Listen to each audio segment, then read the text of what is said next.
Hi, I'm a token. I'm not a word, not a letter, just a tiny chunk of text. You'll find me inside a language model like GPT, doing my job, helping guess what comes next. Let's break it down. A token can be a whole word like cat, a piece of a word like tie-in, even a period. And yes, spaces count too. Language models see all of these as tokens. Okay, here's how GPT makes a prediction. We've got part of a sentence. The cat sat on the. Now, the model doesn't just know the answer, it has to guess. It looks at all the tokens it's seen in training and thinks, could it be floor? Mat? Roof? It runs the math and picks the token with the highest probability. And this time, Matt wins. That's how I get picked. One prediction at a time. Let me show you what happens when I, a token, enter the model. First, I go in as input, just a little piece of a sentence. Then I pass through an attention head, where I look around and ask, hey, which words around me matter most? Next comes the matrix layer, the math magic that transforms me into something new. Finally, I come out the other side as a predicted token, ready to continue the sentence. This whole journey happens in milliseconds. And then it's on to the next token. Let's see this process in action. Here's our sentence. The cat sat on the. Now I jump into the model as input. The attention head looks at the whole sentence to figure out what words matter most. Then, the matrix layer runs the numbers and does all the behind-the-scenes math. Finally, the model makes its best prediction, and just like that, I become Matt. Boom! One token predicted, and the sentence continues. Let's start with something you probably use all the time, a chatbot.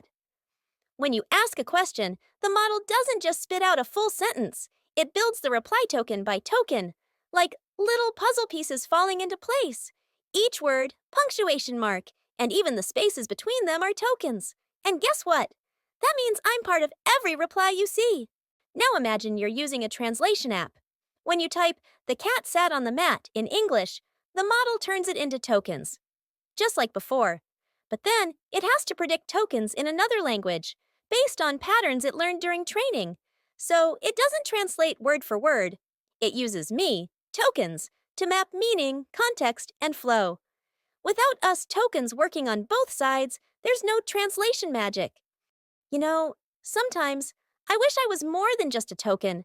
I dream of becoming a word, then a sentence, and maybe, one day, a story.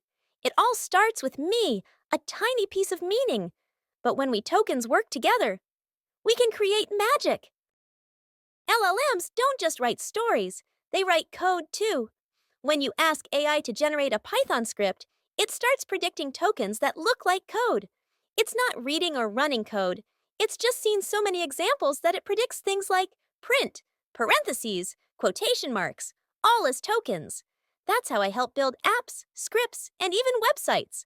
One token, one syntax element at a time. So let's zoom out. Every sentence starts with a token. A few tokens become a sentence. A few sentences form a paragraph. And before you know it, a full page is built.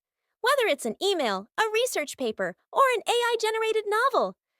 I was there at the very beginning. I might be small, but stacked together. Tokens like me can build entire worlds of language.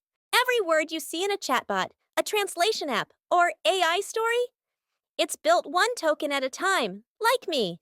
I'm tiny, but I build entire worlds of language. So next time you chat with an AI, remember me. I'm just one token. But I've got a lot more to say. See you in the next episode.